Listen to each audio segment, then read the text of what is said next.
Welcome back, everybody. It's Wednesday, hump day, which means it's time for BoobTube, but it's not BoobTube without my beautiful co-hosts, Casey Carter and Desiree Desirable Bottom. Welcome back. Or if you're new here. Cheers. How are you, ladies? I am happy to be on BoobTube. Hell yeah. Yes, I would concur. Totally happy. Totally happy. We are so happy to be here with you guys. If you're new here, smash that subscribe button, like, share, comment, do all the things. And if you're on Twitter, you could do the same thing. Please and thank you.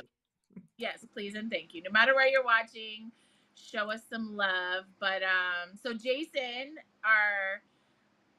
has been missing for a while. He mentioned on Twitter that he should be moving into his new house soon, and we'll have Wi-Fi again. Yay, and can Jason. return to being in the audience. But that, you know, he's in the process of moving into his new house. So congratulations on that. And we miss Jason. We miss seeing Jason Yeah. being there when we show up. So Maris, Hatham, we're happy you're here. Senorita, we're happy you're here. But Jason is usually the first person. He is in the chat before we even press. Before we get there. Yeah. He waits patiently or impatient, depends. But yeah, but no, he's there faithfully. So big shout out to Jason. Unfortunately, Congrats. because of his move, he's not coming to EXXXOTICA. Otherwise, we could give him a nice gift. So maybe next time.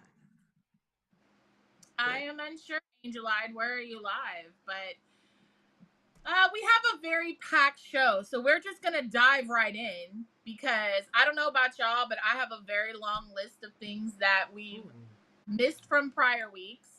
And since last week, I've caught up on a bunch of things or watched some things. So let's dive right in. And since both of you are up to speed on Ghost, we can now talk about Ghost. Yes. Yes. So where do you begin? Can I just say, overall, the shenanigans, oh my God, they really kicked it into high gear for the sake of ending the series. Okay, let's just say that. True. Which sucks because it's good. I don't know about y'all, but Yep. I am like, so let's talk about Ghost, Tariq and Diana, and R.I.P. to the baby. But you're jumping ahead. Now, remember, we didn't talk about. Well, all right, go ahead. I'll just be quiet. Go ahead.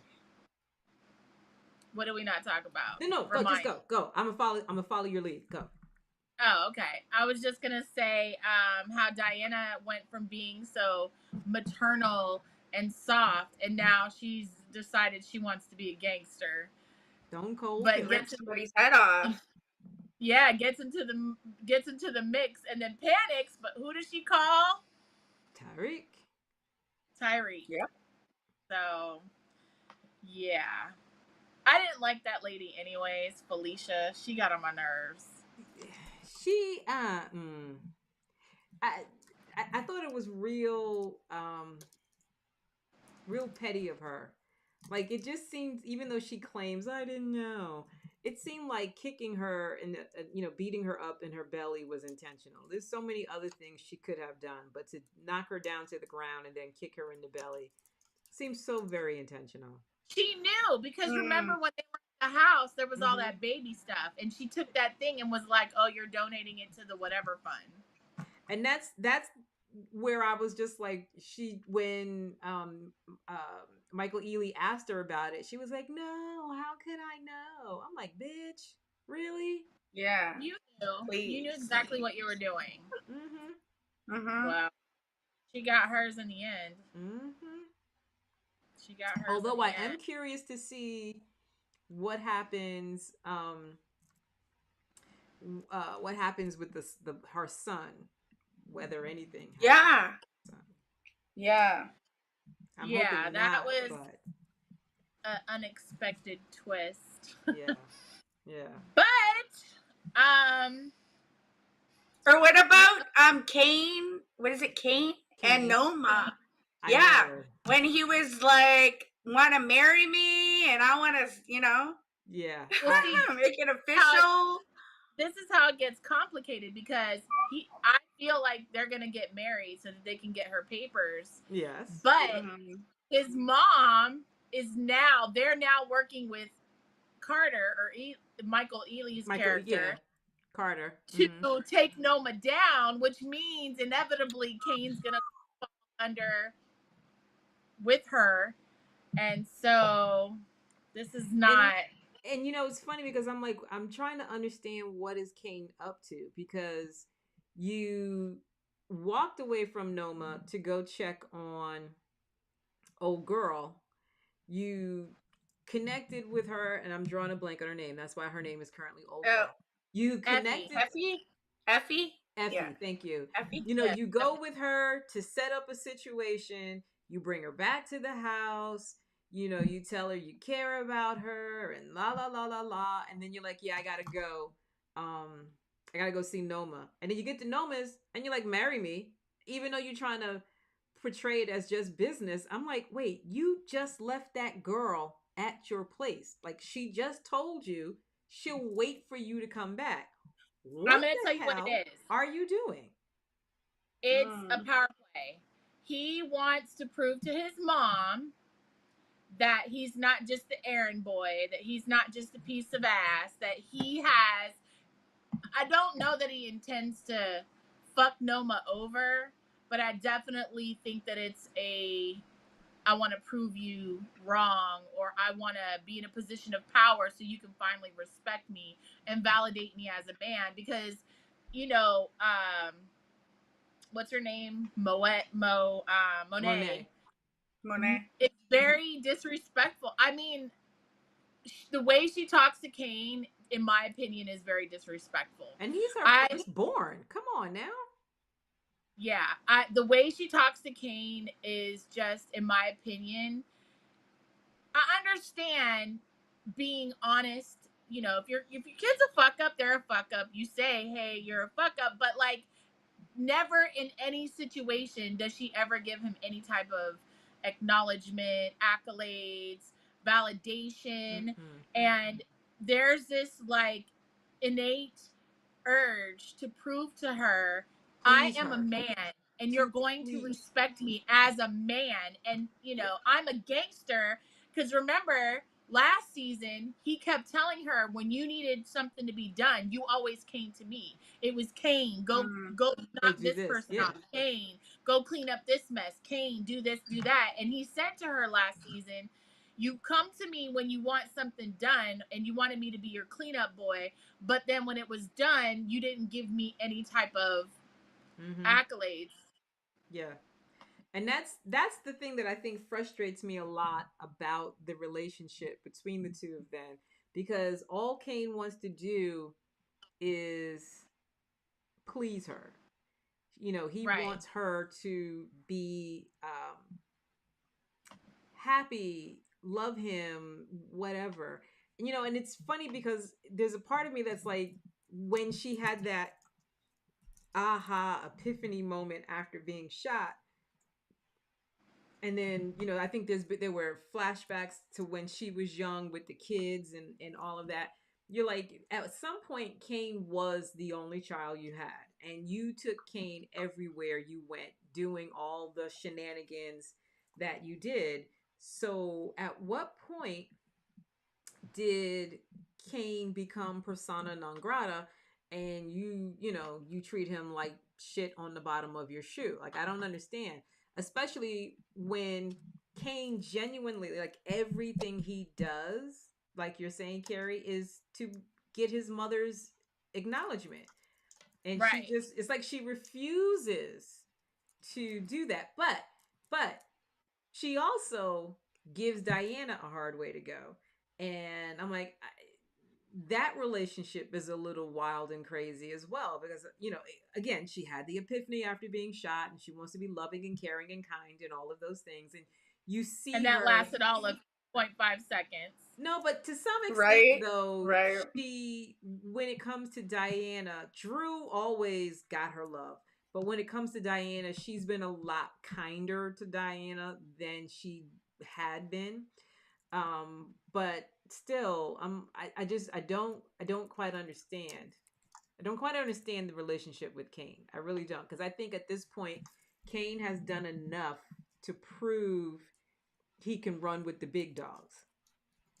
I you know. I don't know. It's oh, I feel like Monet's relationship with all of her kids has always, she has a different relationship with each one, Mm-hmm. and she, has a very a lot more understanding to Drew, and I think it's Yeah. because of Drew's being homosexual. But yeah, Monet, all of Monet's, and I think that's gonna be like the this epicenter of Monet's demise. Everything that's negative that's happened to her, all the bad things have always stemmed across her being so, you know, tied to the business and having her kids involved in the business and wanting to control things, but not having control of herself Yeah. and having these, deep rooted emotions, and these dysfunctional relationships with her kids. Like, Kane is your go-to. You should be treating him better. You know what I'm saying? And Diane, you should have been sent her away. You Mm-hmm. should have sent Diana as far as away from As all of this possible. as Yeah. possible. Yeah. Instead, you kept her close to home, and now, She turned into the gangster she didn't want to be. right. Yep. She turned into the Learn gangster, from the best. but she's smart. Mm-hmm. So, I don't know if they plan on doing a spinoff or what, but Diana would make, to me, I don't know. Maybe she'll be the next Monet, but I yeah, there's think a lot of I think it storylines up in here. when you talk about a spin-off, I actually see Effie being more of a spin-off. Because Maybe Effie and Kane. she's in Ooh. my opinion more business oriented, period. Like whether it's no matter what it is, she just has more of a business mind, and being as tech savvy as she is, it just seems like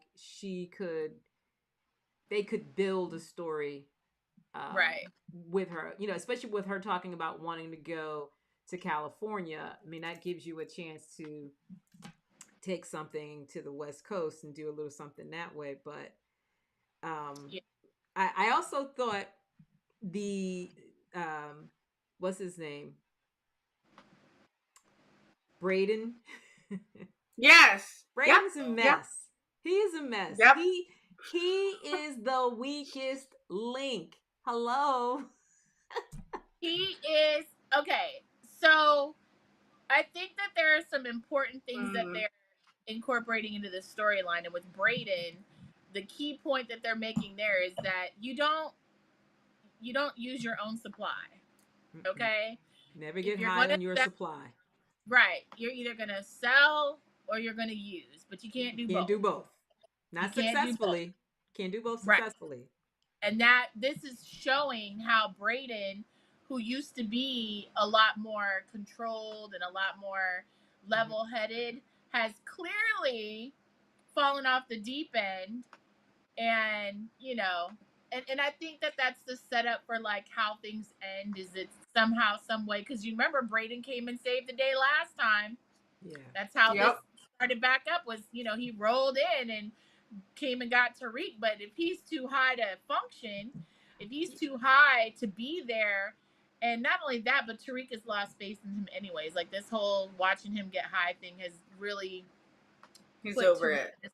Yeah, Tariq But is like, look, I wonder though if you think about it, um, Braden always kind of uh, was on the fringes of what was going on with Tariq, and I wonder if jumping in with both feet has put him in this place now as it relates to the drugs, where he's just trying to cope. It's a coping mechanism, because where it was Mm-hmm. just him running with his boys, it as it does with all of these families, trickled down to his own family members. And that's a lot to process. You know, the thing with the uncle, the brother, the sister, his father, you know, it's a lot to have to process. And him choosing to remain loyal to Tariq against his family and what that means financially and all of that. I'm not necessarily surprised that he's using narcotics to cope with all of that. Cope. Yeah. And then Yeah. when you think about having to process the actions that he's committed, because you know it's the same with the way Tyreek said to Diana how he killed the police officer that killed his sister, and he's still dealing with that incident. He's done so many things since that, but that's the one he's still trying to process, still trying to rationalize and work through. And so I wonder if what we see of Braden today is as a result of him choosing to be ride or die to Tariq and the consequences for being that ride or die. The irony, I love this though. The irony is they are honestly ride or die off the camera, and which I think is kind of wild and crazy. But their it's dynamic is so like it you can see it on screen. Yeah. Which is why it's why I think it's one of the reasons why it sucks that it's ending, because I love seeing them together, even when they're fighting and arguing and beefing and having issues. Like their relationship is just, it's very genuine. Yes, exactly. Yep. So you want to like you know Braden's fucking up, you know Tariq's fucking up. But at the end of the day, you're like you're rooting for them because they do have such a tight knit bond. And they very much resemble Ghost and Tommy, in their younger years. So it's like I always just assumed that this would go on forever and we would see the new Tommy and the new Ghost. But it sure Braden like is that. definitely. I mean, the only difference with Tommy and Braden is Braden came from money. Braden was, silver spoon, where Tommy was from the hood. Like both Tommy literally, and Ghost. Yeah. Yes, from the hood. Like Tommy gets that whole like urban aspect naturally from his upbringing, where Braden entered himself on purpose. Like, yes, I want to rob a store. Yes, I want to sell drugs. Yes, I want to do this. Where Tommy's like, nah, it wasn't a choice. It was, it was survival. But it was survival. Let us also be clear about the fact that while Braden comes from old money, silver spoon upbringing, Tariq don't know what it means to be poor. His ass grew up with money. So it's ironic that even he chose to live a ghetto hood lifestyle, because by the time Tariq was born and cognizant of the life he was living, they were already living good. He doesn't know the life that his dad and his mom lived. He doesn't know anything about that. They were living uptown for most of, if not all of his life. So it's interesting that both of these kids chose an existence that they do not have firsthand knowledge of. Just, I don't know. It's just wild and crazy, but it is definitely in terms of, and I'm going to say this, and I hope I don't jinx it, in terms of how you close out a series, this is being done really, really well. Like really, really well. I hope that the ending. That's where I was going. Yes. That's where I was going. I'm like, do not give me a Soprano ending. I will be so livid if you give me a Soprano ending. A Dexter ending. Just you can't do that. You cannot. Or even Sons of Anarchy.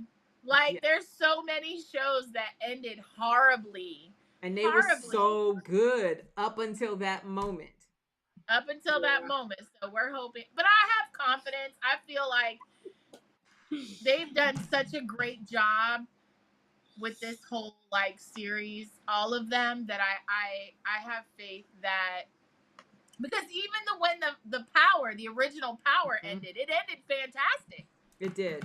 It It did. They had did a you good like job. yearning for more, and I think I don't know. I'm hoping that there will be more. Like, it sucks that it's ending, but enough for Power. We got so much more. We've been 20 minutes. Well, not the whole 20 minutes. Yeah, you know. We spent 3 minutes saying hello. Okay. what See, so it what wasn't the else you whole got? 20. What else you got? All right. So I started watching. Oh, sorry. Just realized button on my thing popped open. You can't see it, but I can. I started watching something called Bad Monkey on Apple TV. It stars Vince Vaughn. Um, First of all, Vince Vaughn, very interesting, very interesting sense of humor. He reminds me a lot of what's the guy who plays oh my god, I just drew a blank. Okay, so passing on that part. But anyway, Vince Vaughn plays this detective in the Keys. He used to be a detective in Miami, but he's now a detective in the Keys because he got himself in trouble in Miami. And rather than completely firing him, they sent him out to the Keys. And Okay. irregardless, because his character is a dick, he still managed to get in trouble. And while he's like suspended, all of these things are happening around him that he got drawn into that he didn't want to get drawn into, but he did. So it's one of the opening scenes in the series is a fishing boat, and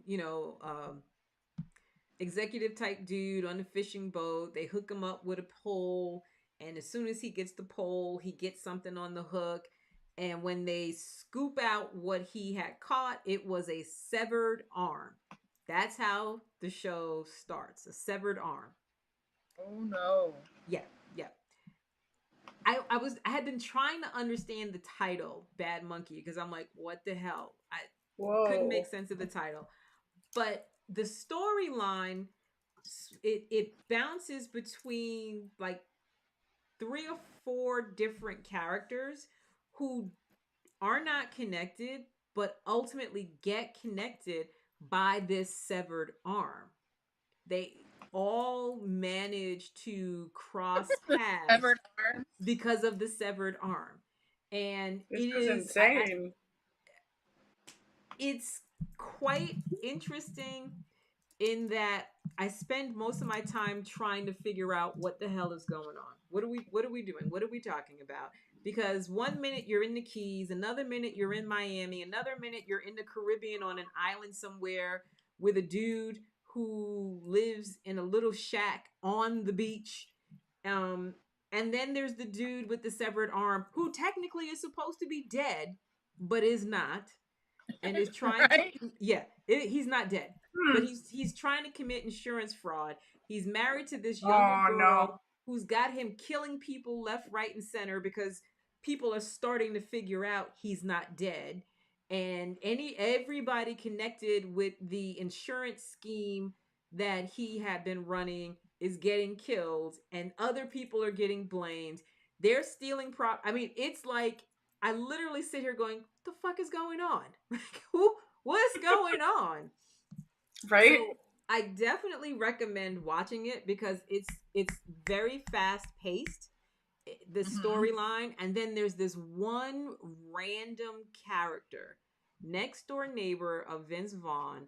If you are a beach person, not specifically the Keys, but like a beach person in general, you will sometimes see, not say Miami-ish, but like some of the smaller beach areas, you'll see little small houses on the beach, and then you'll see next to Yes. them some big monstrosity that doesn't match some of the other houses. So it's clear someone bought a little house, leveled it to the ground, and threw up some crazy monstrosity of a house and is now trying to flip it. So Ah. next door to him is some like 3-story bright yellow new construction house. The where he is at is still very natural. So like he has a pier that's like forever long. And instead of white lights, it's got red lights because the turtles that are hatched in the area follow moonlight back into the water. So they don't use white lights out at the beach. They use the red lights to ensure that the turtles don't confuse those lights for the moonlight. Okay. Fair enough. Well, the guy, and there's a family of deer that munch on the bushes by Vince Vaughn's Oh, house. And so the guy with the yellow Mac mansion, he he like causes one of the baby deer to get caught in some fencing. The deer's leg has to be amputated. He does all kinds of wild things that messes with the the natural ecosystem that affects the animals and causes Vince Vaughn to do some wild crazy shit to him. I mean, it's just literally, I sat there watching it going, what the fuck is going on? Like, that's all I kept saying is, what the fuck is going on here? And yet it's all I watched all weekend. Like, I didn't watch Ghost until this afternoon, to be perfectly honest, because I had been watching that all You weekend. waited to do your homework late? I did. Sorry. Yep. I did. Better late than never. I got it done. But it's, if you've got time and if you've got Apple TV, Bad Monkey should be on your watch list. Okay, I'm gonna mark it down. So I'm gonna talk about, have you all seen the murder of Air McNair, Untold Stories on Netflix? No, but I was interested in that. No, Okay, it's good.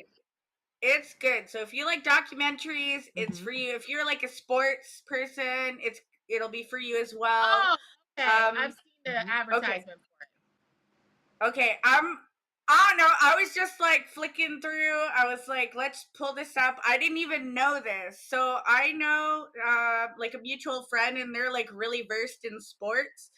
So I was like asking them all these questions, like, have you seen this before, or have you heard of it? They were like, yeah, it was like really big in the news a while back. I think he played for, it was like Tennessee Titans, I'm gonna say. And I don't remember, but yeah, he was a well-known athlete. He wasn't some second-rate athlete. He was well-known. Yeah, and I was shocked because he was like very humble. Like that's what they portrayed him to be, as a bit like he didn't want to be like the quarterback and like, have everybody protect him right away. He, they put him in as like it was like a backup. So I don't know, like I'm not versed in football, so I'm not going to start talking about like right receiver, left receiver and stuff, because I know a little bit, but I don't know very much, I'll be honest. So anyways, they put him yeah, they put him as like the second person in charge, or like I don't know what it would be, like the person behind the quarterback, I guess. I don't know. anyways, so like I said, he was very humble. He was like going through with all of like, like his family. He was like the main provider for them, and then he got in a altercation. Like he had like a, I'm not gonna say like a down ass bitch kind of woman. He did, and then he like it's true. And then he like, I don't know, it was like a love triangle. So he was on her with somebody else. It was like a Hispanic woman, and like all this stuff went down. And can I say it? Say it. Okay, yeah, say it. So she's the one who ended up killing him, apparently. Oh. She wasn't so down ass bitch now, was she? No, it was the mistress or whatever. Not the down ass bitch woman. It was the mistress. Okay. All right, we now need t-shirts that say down ass bitch. We need that. I need that. First of all, it was good though, on Netflix. Check it out. Okay. You get an A for explanation when you said down ass. That's right up there with the Vietnamese for me. That's now going to be classic Desiree. Motherfucking priceless. Motherfucking priceless. I love it. I love it. Thank you. But I'm glad you actually watched it, because I did see the promo for that, and I love a good Um, I I want to love a watch good. the one of Aaron Hernandez. I love a good sports documentary actually because you only ever see athletes as athletes. You don't always get The backstory. background. You know, Yes. you never get all of that. So I love a Unless good there's drama like yes. this. Yeah, that Drama part. alert. That part. Drama alert for real. Okay, Kari. Well, I have a lot of things to talk about, but Tulsa King has Yay. returned to the airwaves, Yeah. and it is starting out juicy. So, you like Fire. watching Sylvester Stallone as a Italian mobster gangster in Oklahoma? First of all, go watch season 1. Yes. It's good. Yes, I have to do that. I'm gonna fully watch season 1 and get caught up it's first. very good. Yes, let's start with season 1. Then, when you're done with season 1, you can go to episode 1 of season 2 and catch up on that too. Which first of all, let me just say, Sylvester Stallone looks very good for his age, by the way. Facts. And him as a gangster, we've talked about this so many times on the show, is so, it's like he was born to play this role. But he did that with Rocky too, and he did that with Rambo, and it's like Sylvester Stallone has this amazing ability to not just play a character, but to embody it and own it like not many actors can do. And I think what's different for me about him as a gangster is we've seen him in action. We've seen him, be the Rocky character. We've seen him the Expendables, Rambo, all of those kinds of action characters. We've seen all of that. We didn't have as much of him in the dramatic role, even though there was an Oscar for Rocky, but to see him play a gangster and to be as believable as a gangster, I'm like, why the hell has he not, with all the gangster movies out, why has Sylvester Stallone not been a gangster before? Probably because he didn't want to be stereotyped because he's Italian. But you're good. Probably. Right! You're good. But I'm glad he waited. I'm glad he waited because I think that's what makes this series. I mean, it's not a bad series without that, but I think that's just one of the very instant draws to this series is that this is a role that he's never played before, or at least not to this extent. And him being that like powerful, badass gangster, but still with that smooth, like he's just got an aura about him that if I lived in Tulsa, he was like a legitimate real person, and I didn't have my situation and he didn't have his situation, I would be on top of him like Axe Cologne. Said like I'd be on him like Axe Cologne. Like, I gotta write that down. Ma'am, can you get off of me, please? Ma'am. Oh my God. On him. Yes. He'd be like, can you, ma'am, get off of me. Like, no, I'm sorry. Like, you are too fucking fine. He'd be like, sexual harassment. You know what? Speaking of that, my favorite scene so far in the whole series was after he slept with the FBI agent, and she found out how old he was. She was feeling good.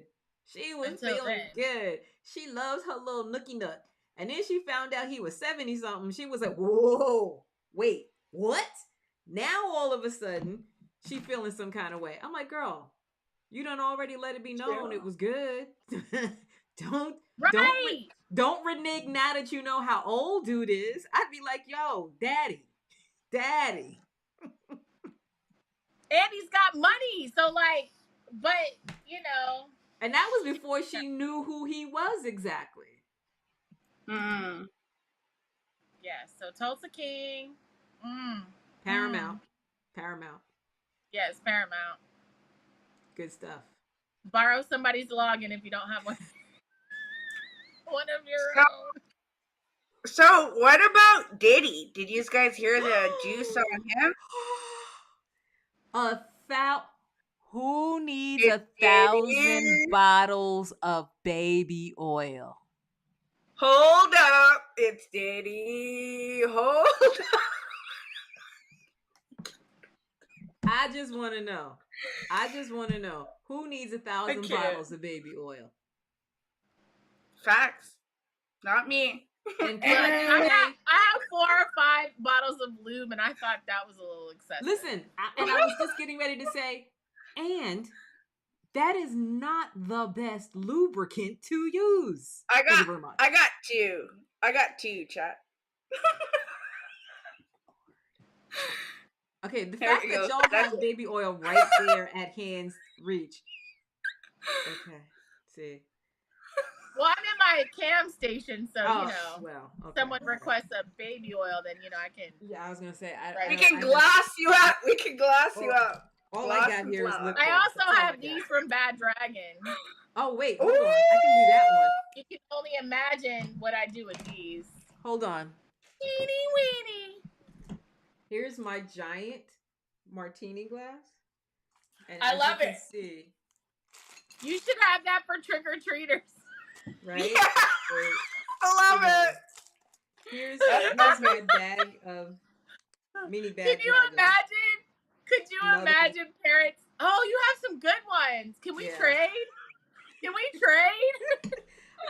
I've got some glow in the dark in here. I need them in my collection. I need them in my collection. But can you imagine a parent coming back and be like, "Ma'am, Mrs. Carter, Mrs. Carter, can I help you?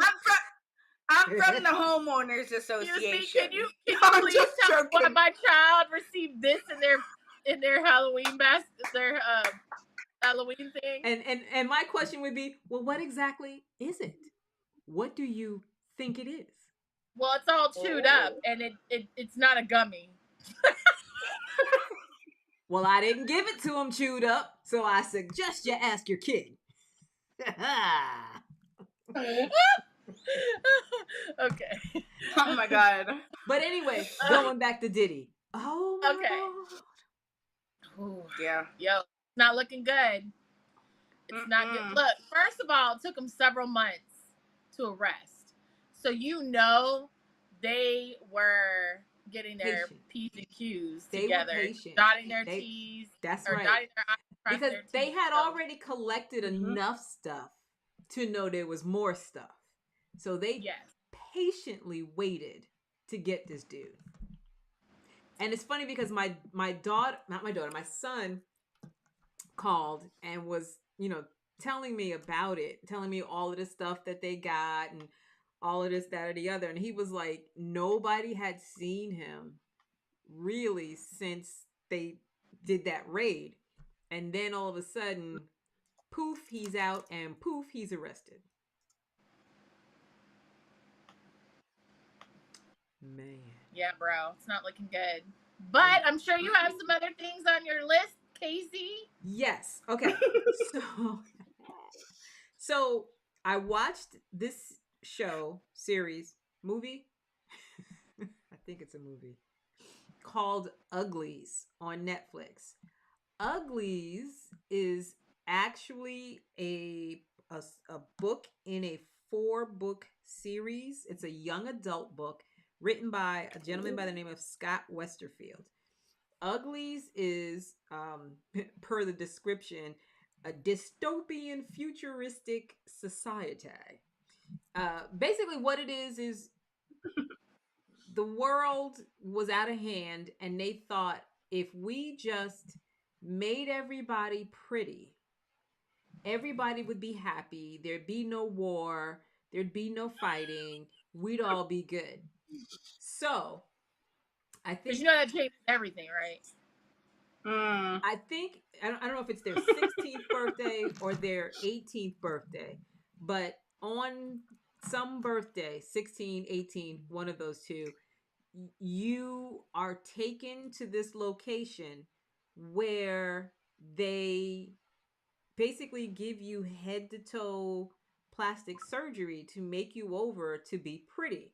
And you go from living in some dark, dingy dormitory to living in a sparkly, neon glowing community that just parties Ooh. every day, all day. And everybody's happy and everything's all lovely and nah, nah, nah, nah.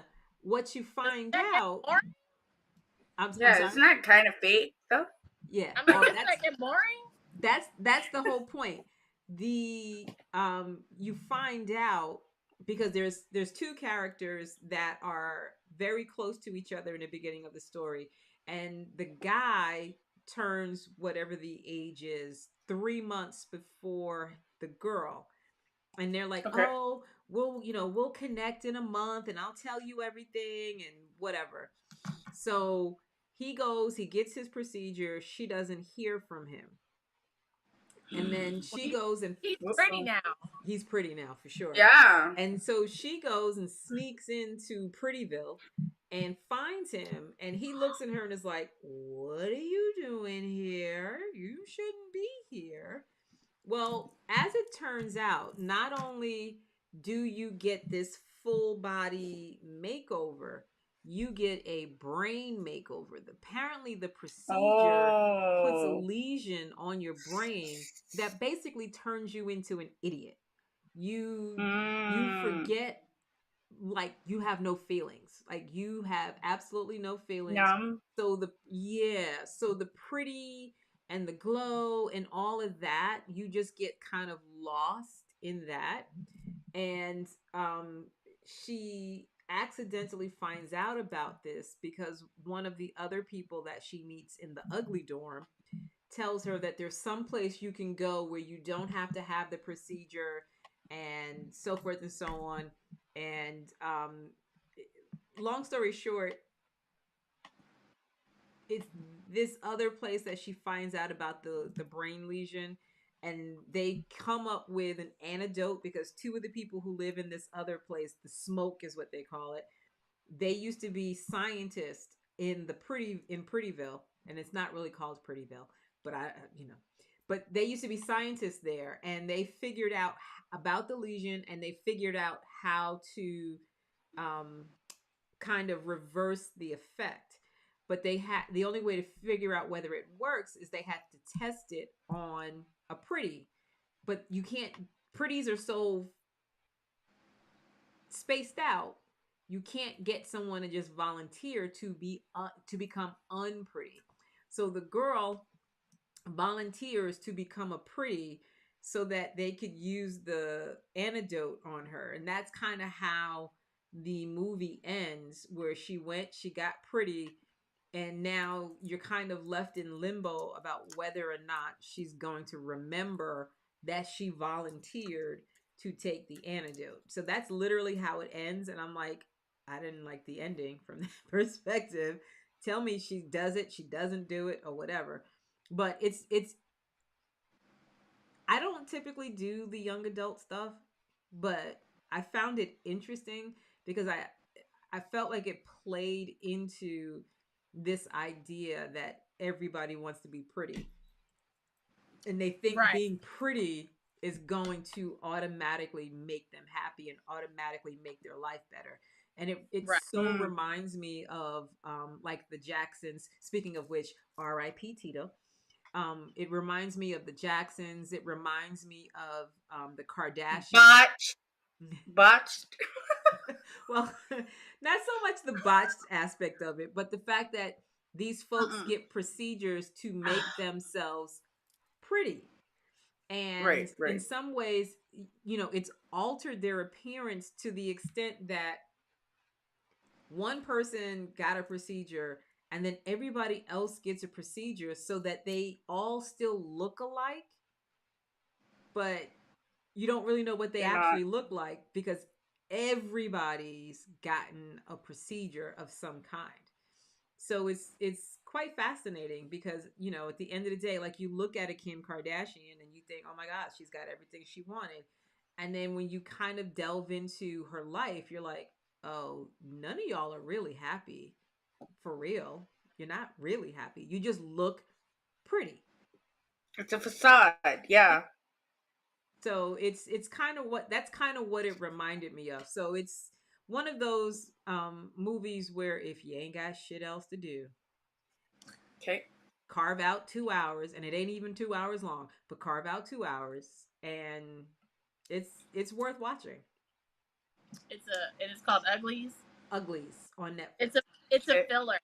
Yes. It's not necessarily something.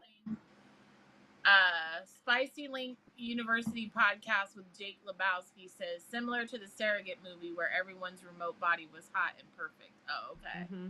Yeah, I would agree. Mm-hmm. Yeah, but it's ironic in the fact that that is an existence that a lot of people live. I mean, remember the time in history where there were these Botox parties, and out in California, women were going to these butt houses, injections, all that stuff. Yes. Mm-hmm. So it's a real thing where we honestly we feel like we get these procedures to make ourselves feel better, and we don't end up feeling better because it's like, so it's in comparison to like people that do the whole like extreme weight loss. Mm-hmm. They do the extreme weight loss expecting that losing the weight, the results of losing the weight are going to solve all of the problems of your life. But it's in your head. When you have internal insecurities, and it's like a friend of mine, when we were in high school, when we went from 9th grade to 10th grade, she was almost 300 pounds, and then she got down to like 130, 140 maybe. That's a significant drop. And she did it by using laxatives. And she still had body dysmorphia. She would look in the mirror, and to her, she was still 300 pounds. Right. Even though she's skinny mini, like, and she's real tall and slender now. So it's like, even though she'd lost all the weight loss wasn't the cure, the magical cure. It was, it helped a little bit, but at the end of the day, losing all that weight is meaningless if you still bear all of the emotional trauma and damages that come with being overweight, and allowing other people. And at the end of the day, it's really about, like, for me, I've been plus size my whole life. It's about when you take away the power of other people to tell you how to feel about yourself and not expecting validation from people. It doesn't matter whether I lose weight or not.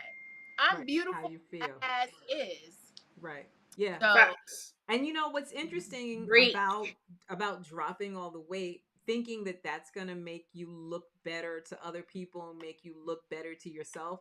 The first thing you hear from people when you lose the weight is, "Oh my God, you lost so much weight." And you're like, well, goddamn, how big was I? Like, not even you look good. Oh my God, you lost so much weight. And so you're now fighting through that message, So it's like you're in a catch-22, because something like Uglies highlights the fact that we're trying to be beautiful and perfect, and that there's something wrong with you if you're not Kardashian pretty, and so it's very unfair, and it's hard to love yourself when society has convinced you that you need to be rail thin, eat rice and grapes, and smoke, and what I'm saying? That's random. It is. But I've heard so many people who just eat grapes or do something weird like that to maintain a certain body structure or whatever, and I've always promised myself I would modify my diet before I would starve myself. I love food way too much. And I'm not even starving is bad for you too. So it's bad for your health. Right. Yep. So, I mean, because years ago I went vegan because I I was not enjoying food. It was upsetting. Food was upsetting my stomach. So when I went vegan, I literally felt so much better on the inside. The byproduct of going vegan was I dropped a lot of weight. It wasn't the intent, but it was the byproduct of it. So I wasn't even focused on that. I was so more focused on my gut health that I didn't see the weight loss. Right. But it is that thing where you really do sometimes, I think, feel damned if you do, damned if you don't. Because you don't even have to be plus size to have a dramatic weight loss and people to be like, oh. So, yeah. I take it. That's one of the things that I've had to explain to a lot of like family members and people that are, from a long time ago when they see me and they're like, "Oh my gosh, you've lost so much weight," and I'm like, "That's not a compliment." Right. I did not give you Correct. permission to comment on my appearance. I don't. Mm-hmm. That's not a compliment to me, and I would really appreciate it if going forward, "Hey, how you doing?" First, yeah. Your hair looks great. That's fine. You know what I mean? Or Yeah. Take you out. oh, that's Take you out on a date first. But talking No, about I'm my just joking. weight, no one's walking up and being like, "Damn, or them titties is looking tittying." Like, Bazinga. not you. But Talk you're right. about a badass bitch. You're right though. You're right. I mean, and that is exactly why I found the movie fascinating. So Spicy Link just made this comment: does society impose the standard on us, or do we impose the standard on ourselves due to our own insecurities? What do you ladies think about that question? I think it's a combination of both. Society can only impose so much. It's up to us to reject it or accept it. And when you stop drinking the Kool-Aid, you no longer have the side effects of the Kool-Aid. Right. You Well can't. said. You can't be poisoned by the Kool-Aid if you don't drink it. So if you don't drink it, well said. It's a combination of both. So it's definitely our responsibility as individuals to subscribe to the bullshit or not to subscribe to the bullshit. I don't subscribe to the bullshit. Nobody tells me what to think about myself, how to feel about myself, how to treat myself. That's my choice. Right.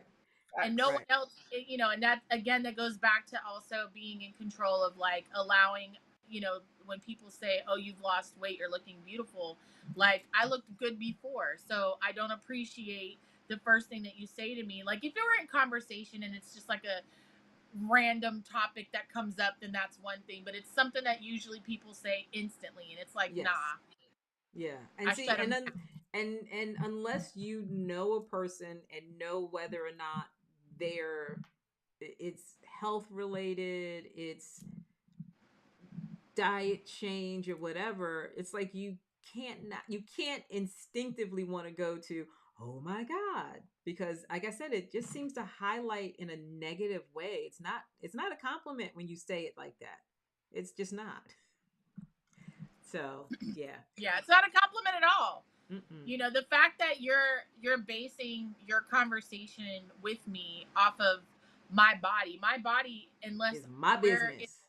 Right. If we're in a mutual conversation and I hashtag, if I open the door, we can walk through that, like we can go to that room. But if I haven't opened that door and you don't have anything else to say to me, just don't talk to me. Like, don't say anything to me at all. And in fact, it disturbed a relationship that I had with somebody because their mom always, every time she saw me, would be like, "You've lost weight. You've lost weight." And I'm like, if I've lost so much damn weight, I shouldn't exist by now. But it was just like, like, what do you count over there? Like, do you have like a visual scale where you can just look at me and be like, "She's lost 5 pounds. She's lost 20 pounds." Like, how about let's not talk about it? And I shut her down. I told her, I said, I would really appreciate that when you greet me, just say hi. If you don't know what else to talk about, just say hi. We can leave it that simple, that basic, and keep it low key, like keep it moving. Yep. Yeah. So, yeah, for sure. Yeah. Yeah. This is interesting. Yeah. Yes. It's about that time. It's about that time. And I still have a whole bunch of things to talk about. Jeez Louise. But I do want to say real quickly. Yes. I did rewatch a movie called The Assignment, which is with Michelle Rodriguez. and Sigourney Weaver. Yeah. And speaking of, surgeries, even though this isn't for beauty, this was out of revenge. But you talking about the plastic surgery just reminded me that I watched that yesterday, and it was like bizarre, super bizarre. I haven't seen that in so long. Now you're gonna make me want to go dig it out. What'd you watch it on? I want to say it was on Roku channel. It was a free movie on Roku channel. Okay. So, okay. All right. Yeah. Well, it's about that time, y'all. Isn't it? Well, you go to EXXXOTICA October 25th to 27th in Edison, New Jersey. December 6th to the 8th in Washington, D.C. Ladies Free Friday. Get your tickets at EXXXOTICA.tv. Make sure you follow us on social media. And, of course, you can always tweet them, Instagram them, all that stuff. Or you can even leave comments on our wonderful videos here on YouTube. But make sure you go to either or both of the EXXXOTICAs. Smoke weed every day. That was this last weekend. Oh shit! I'm sorry. Earth is Casey. Earth and Casey, come back to Earth. Sorry about that. We've done that one already. I got to remember to turn that was off. last weekend. My bad. For those that got to attend 420 Expo, I hope you had a good time. I was going to say, if you went, drop us a line. Tell us how you liked it. Tell us what you want to see, who you did see, what you smoked, what you wanted to smoke. Tell us all. Food Tell trucks. Yeah. Sorry about that, y'all. Love you, Casey. We got badass bitch Desiree. Then we got space case Casey. Yep. Who did not go to 420, but that was a 420 moment for you. Yeah, right. Neither did I. I was gonna go, and then I just, my social. And truth be told, Kari. There we go. We